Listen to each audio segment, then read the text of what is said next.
Marker चाहिए colour black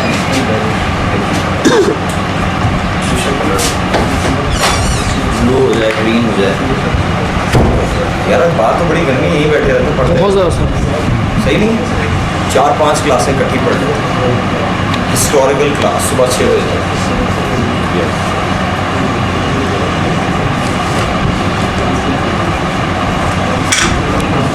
वैसे होनी चाहिए ना एमसीएसई इन 10 डेज सिस्टम रखा हुआ, बिस्तर लगे हुए सही नहीं है। उसी वक्त पढ़ाया जाए, फिर बिस्तर पर लेट के सो जाएं 2-3 घंटे, उसके बाद छुट्टियाँ मार के उठाया जाए, लग जाए फिर काम करवा के 10 दिन बाद बंदा एमसीएसई हो गया, लेकिन वेट लूज करेगा लेकिन टेक्निकली स्किलफुल हो जाएगा। सर मंडी ट्रेनिंग कितने दिन की होती है एमसीएसई मेरा ख्याल है जो 9 to 5 है वो तो इतनी बनती है 21 डेज टोटल एमसीएसई जो टोटल एमसीएसई एक्सपी होगा तकरीबन 3 दिन का। 9 to 5 होगा, सुबह 9 से शाम 5। माइक्रोसॉफ्ट की रिकमेंडेड है ये? रेकमेंडेड ट्रेनिंग नहीं है, माइक्रोसॉफ्ट की जो ऑफिशियल ट्रेनिंग है वो इसी तरह है। 30 डेज 21 डेज सर पूरी ये होगी 9 to 5 विद लंच। क्या रंगों की दुनिया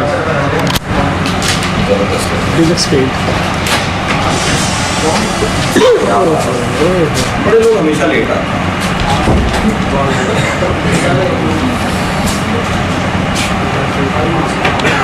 नजर आ रहा है अब आखिरी बार नजर आ रहा है।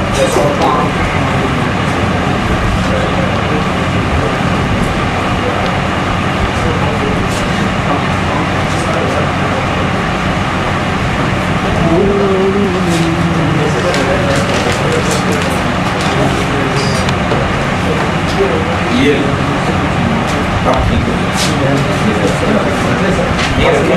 यहाँ से हम फिर घुमा देंगे, फिर आपसे ही मांगेंगे। देख रहे हैं आप जोश व जज्बा आज तमाम का, खड़े होकर पढ़ रहे हैं।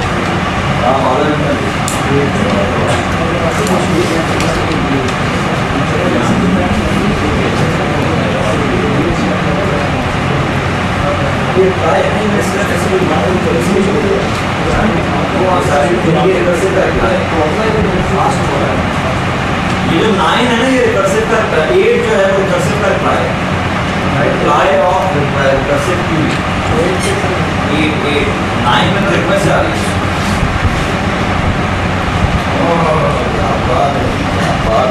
इससे बेहतर तरीका है इस बंदे से आप वीडियो लें। कल तक जब तक ये बंदा मौजूद है आपको परेशान होने की जरूरत नहीं है।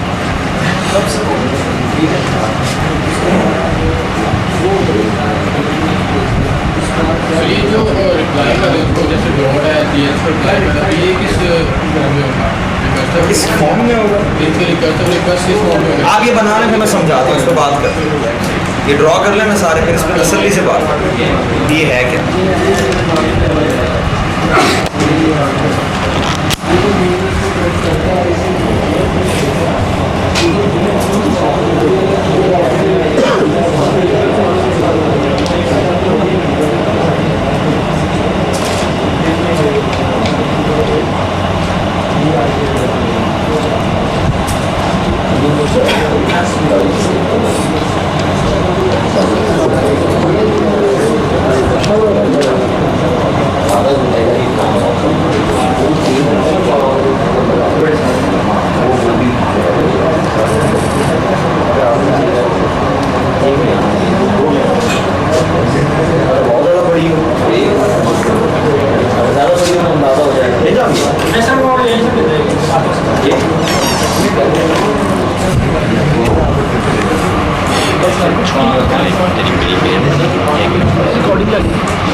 ठीक है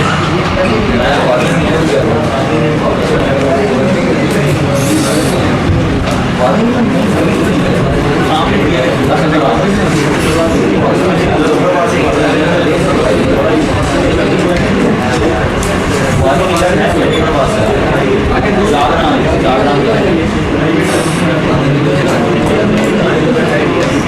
मेरा पहले एक ही सवाल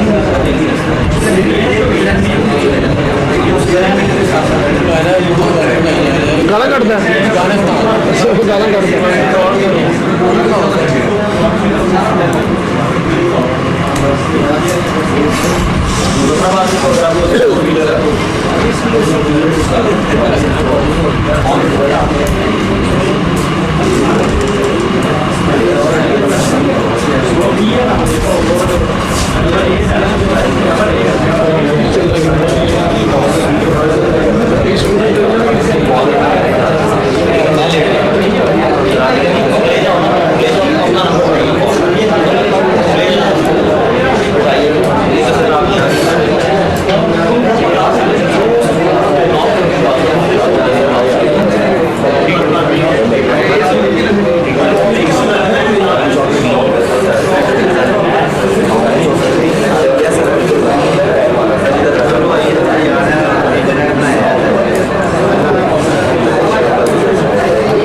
अच्छा यार खामोश हो जाएं, आप लोग तो मौजे कर रहे हैं।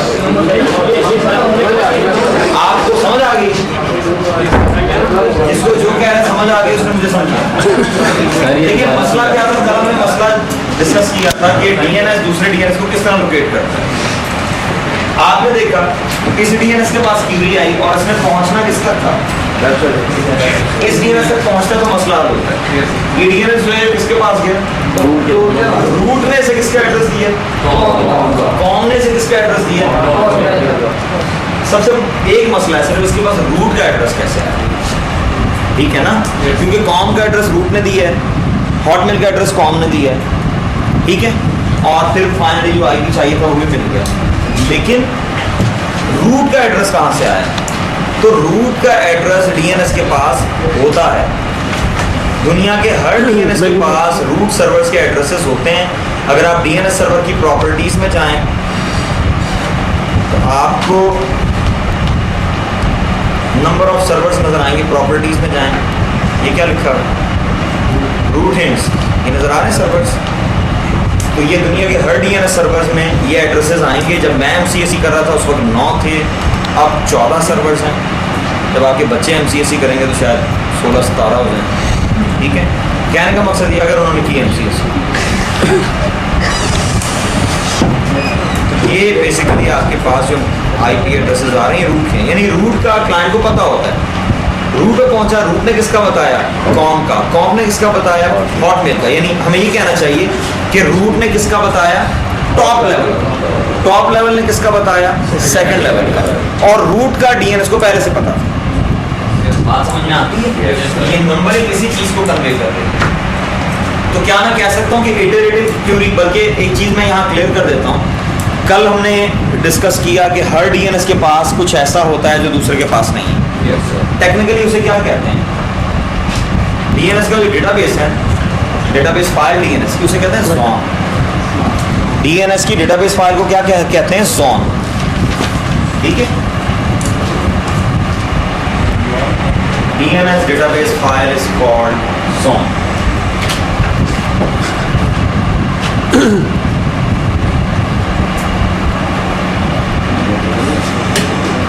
ठीक है? अब मुझे एक बात बताएं, क्यूरी का आंसर वही डीएनएस देगा जिसके पास ज़ोन डेटाबेस फाइल है। क्या ब्रेन के डीएनएस के पास हॉटमेल की ज़ोन डेटाबेस फाइल थी? हॉटमेल की नहीं थी ना। तो क्योंकि फाइल डीएनएस की, ज़ोन की फाइल हॉटमेल के डीएनएस के पास, इसलिए क्यूरी का आंसर भी वही देगा। बात समझ में आ रही है? और जिस डीएनएस के पास ज़ोन की फाइल होती है उसे हम कहते हैं ज़ोन ऑफ अथॉरिटी या अथॉरिटेटिव डीएनएस सर्वर। समझ में आ रही बात? जिस डीएनएस के पास ज़ोन की फाइल होती है उसे हम कहते से है authoritative DNS server. Authoritative DNS server किस वर्ड से? अथॉरिटी से, कि उसके पास अथॉरिटी है। समझ में आ रही बात? वो अथॉरिटेटिव है। Authoritative, AUTHORITATIV, authoritative. ऐसे खाली स्पेलिंग नजर आ रहे हैं। अथॉरिटेटिव, इसको ऑथोरिटेटिव जिसमें भी कहा ना उसको बोतल मारना। अथॉरिटी से अथॉरिटेटिव, ठीक है। अथॉरिटी से, अथॉरिटी होता है अथॉरिटी वर्ड, तो अथॉरिटी से अथॉरिटेटिव। तो ये डीएनएस अथॉरिटेटिव था किसका? hotmail.com का। ये डीएनएस अथॉरिटेटिव है किसका? brainnet.pk, पूरा जॉन का नाम है। याहू का जो डीएनएस होगा वो अथॉरिटेटिव होगा किसका? yahoo.com। सिस्को का जो डीएनएस होगा वो अथॉरिटेटिव होगा cisco.com। माइक्रोसॉफ्ट का जो डीएनएस होगा वो अथॉरिटेटिव होगा किसका? Microsoft.com। जिस तरह हम कह रहे थे हर दुनिया के हर डीएनएस के पास कुछ ऐसी चीज़ होती है जो दूसरे के पास नहीं है, तो अब हम इस स्टेटमेंट को टेक्निकल वर्ड्स में क्या कह सकते हैं? क्योंकि दुनिया का हर डीएनएस सर्वर किसी ना किसी रेफरेंस से अथॉरिटेटिव होता है। ठीक है, बात समझ में आ रही है? और क्यूरी का आंसर हमेशा कौन देता है? Authoritative DNS server. तो इटरेटिव क्यूरी का मकसद क्या हुआ? To locate authoritative DNS server. बात समझ में आई? इटरेटिव क्यूरी किस लिए थी? ये जो सीरीज ऑफ इटरेशन हुई है इसके बाद आप पहुंचे कहां तक है? आप इस डीएनएस तक पहुंच गए ना? तो iterative query is used to locate authoritative DNS server.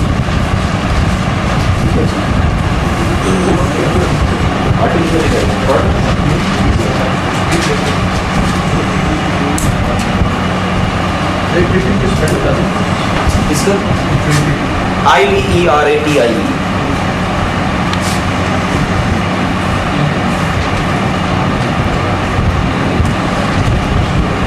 Iterative query is used to locate authoritative DNS server।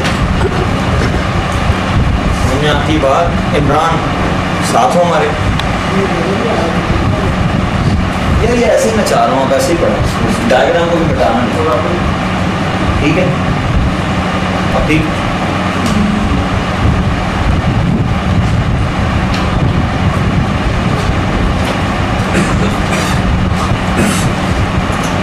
बिल्कुल ठीक हो गया ना?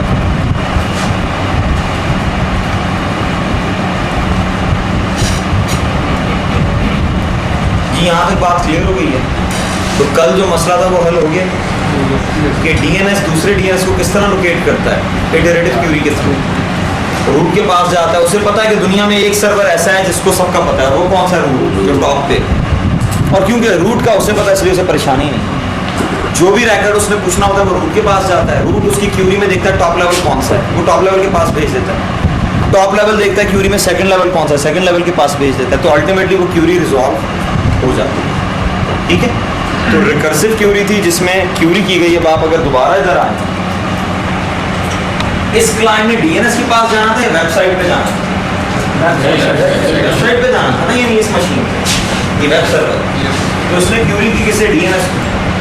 अब डीएनएस ने क्लाइंट को आईपी देना है किसका? Web server.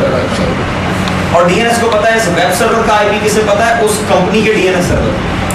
लेकिन प्रॉब्लम क्या है? इस डीएनएस के पास उस कंपनी के हॉटमेल के डीएनएस का आईपी नहीं, लेकिन इसे मेथड पता है कि how to locate that particular IP address.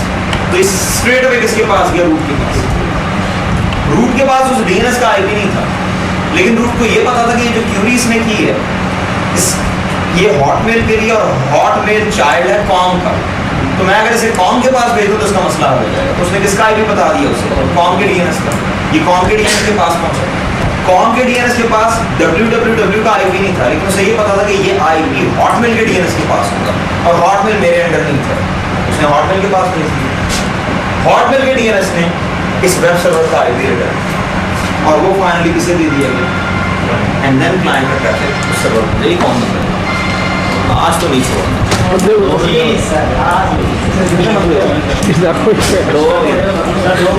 MCP हुआ था, बॉटल्स हमने डाली थी। उस दिन से ही सोचा था किस दिन ये बॉटल्स बराबर हैं।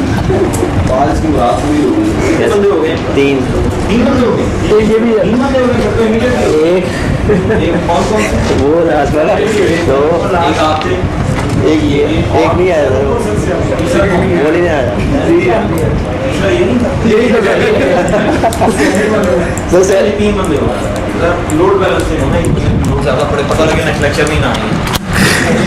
जी एक से ज़्यादा है ना, सबके पास डेटाबेस है, सब कुछ मेरे को नहीं है। कोई इशू नहीं। ठीक है, मैंने यहाँ तक बात क्लियर हो गई है। अब जनाब हम क्या करते हैं,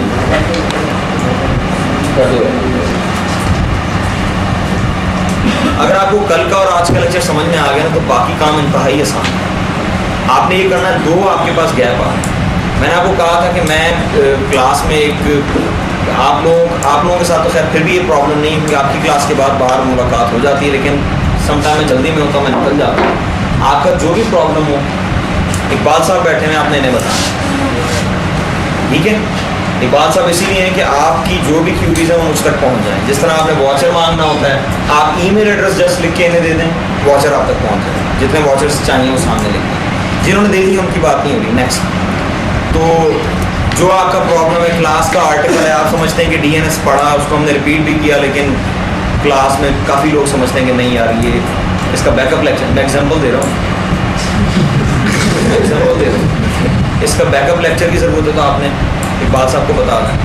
इकबाल साहब फिर मुझसे कोऑर्डिनेट करेंगे, मुझे बता देंगे उसके मुताबिक। ठीक है, इधर ही होते हैं। इकबाल साहब ने आना ही यहाँ से शुरू किया।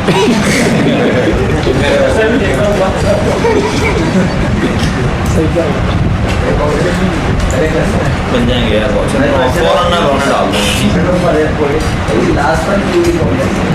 लास्ट वाली क्यूरी थोड़ी है, देखिए इसमें क्यूरीज को, ये क्यूरी थी, उसके अगेंस्ट इसने ये क्यूरी की, ये रिप्लाई है, ये क्यूरी की, ये रिप्लाई है, ये क्यूरी की, ये रिप्लाई है। फाइनली ये जो 8 नंबर पे वापस आया, ये फर्स्ट स्टेप का रिप्लाई है, और उसके बाद ये 9, ये आईपी पैकेट जा रहा है। एक्चुअल जो डाटा भेजना था ना उसने वेबसाइट, वो भेजा है। और समझ में आती है बात, क्लास में क्यों कॉल करते हैं? हेलो, वालेकुम सलाम सर, आपको पता है कि इस वक्त लेक्चर हो रहा होता है, आपने उन्हें क्यों कॉल किया?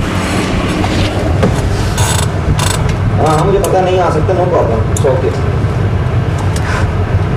कोई मसला ही नहीं यार, कोई मसला नहीं, आप बिजी हैं, कोई इशू नहीं। अच्छा ठीक है, अभी हैं 15 मिनट तक।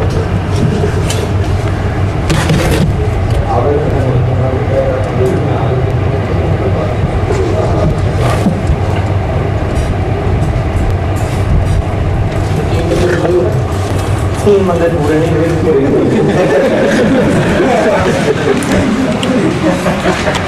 हाँ जरूर नहीं हुई मेरे मोबाइल की आप सर आज अथॉरिटेटिव हो गया। जिंदगी में कभी रिंगर पे हुआ ही नहीं।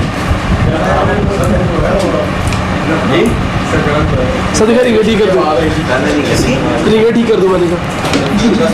अच्छा जी, नहीं स्पीकर नहीं खराब, इसको रिंगर पे किया ही नहीं, क्योंकि सबसे ज़्यादा मॉडल्स मुझे पड़े, स्पेशली ये जो शाम की पहली क्लास होती है, तो मैं रिंगर पे यहाँ से जाकर रिंगर पे कर लेता था, तो नेक्स्ट डे जो पहली क्लास होती थी उसमें मैं भूल जाता था। तो इतनी बॉटल्स मैंने खिलाई हैं, मैंने तंग आ गया, परमानेंटली इसको वाइब्रेट। अच्छा नहीं जी, रिकर्सिव और इटरेटिव क्यूरी में जो इशू था वो क्लियर हो गया। देखें, आपने एक चीज़ क्लियर कर लेनी है, आपको डीएनएस का बेसिक पर्पस क्लियर हो, ठीक है? आपको डीएनएस में जो FQDN है वो क्लियर हो कि फुली क्वालिफाइड डोमेन नेम क्या है, आपको ये क्लियर हो कि व्हाट इज नेम रेजोल्यूशन,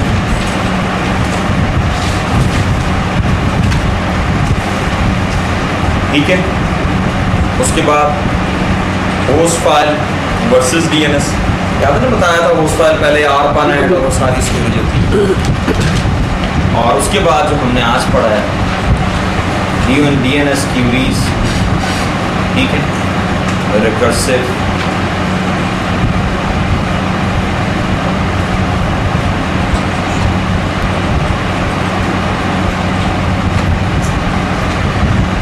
ठीक है। एक इनवर्स क्यूरी भी होती है, लेकिन इनवर्स क्यूरी को क्यूरी इसलिए नहीं मानते क्योंकि वो इनवर्स होने के साथ साथ रिकर्सिव या इटरेटिव जरूर हो। बस फर्क सिर्फ ये है कि नॉर्मली डीएनएस को आप नेम भेज के आईपी मानते हैं, ऐसे ही है ना। डीएनएस को आप क्या चीज़ भेजते हैं, नेम, मानते क्या आईपी। लेकिन in case of inverse query आप आईपी भेज के नेम मांगेंगे, यानी डीएनएस को बताएंगे ये आईपी है और पूछेंगे क्या कि बताओ इस आईपी के अगेंस्ट वेबसाइट का नाम क्या है। परेशान हो गए नहीं, तुम्हारे पीछे हुआ ना परेशान, हुआ है परेशान। देखें, परेशानी आपकी जो बिल्कुल नॉर्मल है, होना चाहिए परेशान, लेकिन अगर आपको बात समझ में नहीं आई तो वो परेशानी मेरी समझ से बाहर। हाँ, अगर बात के समझ आने से एक परेशानी जहन में पैदा हुई है तो वो बात समझ में आए।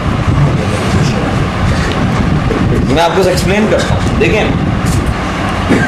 ये बात तो बड़ी सिंपल सी है ना, डीएनएस को आप नेम भेज के क्या मानते हैं, आईपी। इसका उलट है तो वो इनवर्स क्यूरी, इसमें तो कोई इशू नहीं है। मसला क्या है कि आपने ऐसा किया क्यों? अगर आपके पास आईपी एड्रेस है तो मुझे बताएं, कम्युनिकेट करने में कोई प्रॉब्लम है? कम्युनिकेशन आईपी पे होती है, ऐसे ही। और आपने वो आईपी डीएनएस को भेज के क्या मांगा है? इसका मतलब मसला कम्युनिकेशन का नहीं है, मसला कुछ और। क्योंकि अगर आपने कम्युनिकेशन करनी होती तो आईपी उसके लिए काफी है। आईपी भेज के नेम मांगने की जरूरत नहीं। अगर आपने आईपी भेज के नेम मांगा है, दैट मीन्स कि मसला कम्युनिकेशन का नहीं है, मसला कोई और। क्या ख्याल, ठीक है ना?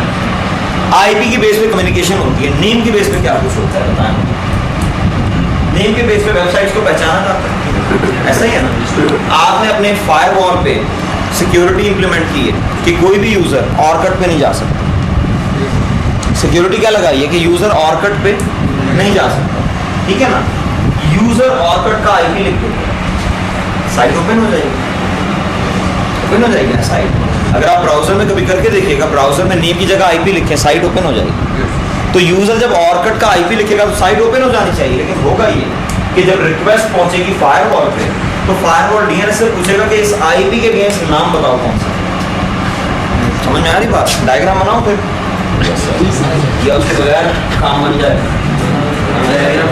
ठीक है, बना के नहीं, कौन सी तस्वीरें समझ रहे हो? तोड़ दिए सर। ऐसी चीज आई सीधी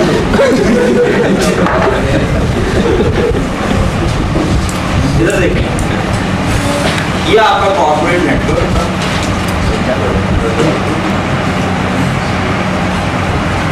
और ये लगी हुई थी फायरवॉल। मैं यहाँ पे कहता हूँ माइक्रोसॉफ्ट आइजा सर्वर। और यहाँ हमने क्या किया था, रिस्ट्रिक्ट की थी, रिस्ट्रिक्ट ऑर्कट, यूट्यूब, फेसबुक और क्या फायदा नहीं, तो इंटरनेट यूज करने का नहीं फायदा, सारी काम की वेबसाइट ब्लॉक हो। अच्छा, बहरहाल ये आपने ब्लॉक की। यूजर अगर ब्राउजर में आईपी लिख देता, फॉर एग्जांपल ये आईपी एड्रेस है ऑर्कट का, साइट तो ओपन हो जाएगी। लेकिन होगा ये इस केस में जब रिक्वेस्ट आएगी डीएनएस पेज पे आइजा पे, तो आइजा रिक्वेस्ट करेगा किसी डीएनएस को, क्या नेम पूछेगा, आईपी भेज के नेम पूछेगा। कौन सी पूरी केस में इनवर्स। मकसद क्या है, इसकी सिक्योरिटी बनी हुई है नेम पे। यूजर एक्सेस कर रहा है आईपी पे, बाईपास करने की कोशिश कर रहा है, तो वो भेजेगा डीएनएस को कि मुझे बताओ, मैंने यूजर को रोक के रखा हुआ है, इस आईपी के अगेंस्ट कोई ऐसी वेबसाइट तो नहीं जो रिस्ट्रिक्टेड है। वो अगर बताता है और कर रोक देगा, नहीं ना। बात समझ में आई? तो बेसिकली इनवर्स क्यूरी जो है उसका ताल्लुक सिक्योरिटी से, इनवर्स क्यूरी का ताल्लुक एक्सेसिबिलिटी से नहीं है। अगर आपने एक्सेस ही करना हो तो वो तो आईपी सफिशिएंट है उसके लिए, ऐसा ही है ना।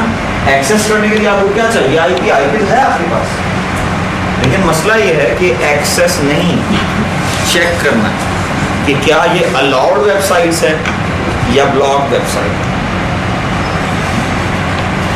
बात क्लियर होती है? रिपीट कर देते हैं। देखिए आप सबसे पहले बैकग्राउंड चीज समझें। आपने डीएनएस को पढ़ा किस रेफरेंस से कि डीएनएस नेम को आईपी में कन्वर्ट करता है। क्यों कन्वर्ट करते हैं नेम को आईपी में? आप वैसे देखें, मुझे एक बात बताएं, आपने आपका मोबाइल था वो रखा हुआ है, उसमें सारे नंबर स्टोर हुए हैं, आपने एक नई सिम परचेज की है, वो आपने मोबाइल में डाली है, एक नंबर से बार बार मिस्ड कॉल आ रहे हैं, आप चेक करना चाहते हैं नंबर किसका है, आप कहेंगे यार पुराना मोबाइल लाओ, डायल करके देखते हैं नाम आ जाएगा उसमें। यही होगा ना? तो मकसद कम्युनिकेशन नहीं, मकसद कुछ और है, चेक करना है, सिक्योरिटी पर्पस है। आप नंबर लिख के डायल करेंगे, ऊपर नंबर आ जाएगा, फौरन का नाम आ जाएगा, ये लानती कहने का मकसद ये है कि जब आप नेम अंडरस्टैंड कर रहे होते हैं, नेम तो ताल्लुक कम्युनिकेशन से नहीं होता, मसला कोई और होता है। तो यहाँ भी ऐसा ही था कि देखें, आपके जहन में आ रहा होगा कि सर इस पर आईपी ब्लॉक कर दें। आईपी ब्लॉक करने का फायदा नहीं है, क्योंकि ऑर्कुट वाले अगर अपनी वेबसाइट का आईपी चेंज कर दें तो आपको बताएंगे आईपी हम चेंज कर सकते हैं, नाम वो चेंज नहीं करेंगे, आईपी को चेंज कर सकते हैं। बात समझ में आ रही है? तो सिक्योरिटी जो आपकी इंप्लीमेंट होगी वो हमेशा किस पे होगी? नेम पे। ठीक है, सिर्फ आपको अपने आइजा सर्वर को बताना है कि अगर ऐसा इशू आ जाता है तो डीएनएस को नेम भेज के, सॉरी आईपी भेज के नेम मांगो, इनवर्स क्यूरी करो।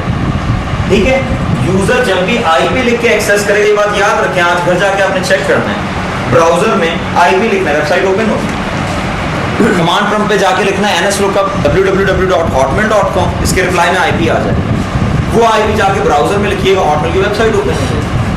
तो यूजर यही करता है, ब्राउजर में जाके लिखता है nslookup www.hotmail.com, उसके लिस्ट में आईपी आ जाता है, वो आईपी ले जाके ब्राउजर में लिख देता है, साइट ओपन हो जाएगी। nslookup हलवा पका हुआ मिल जाए और खा लो।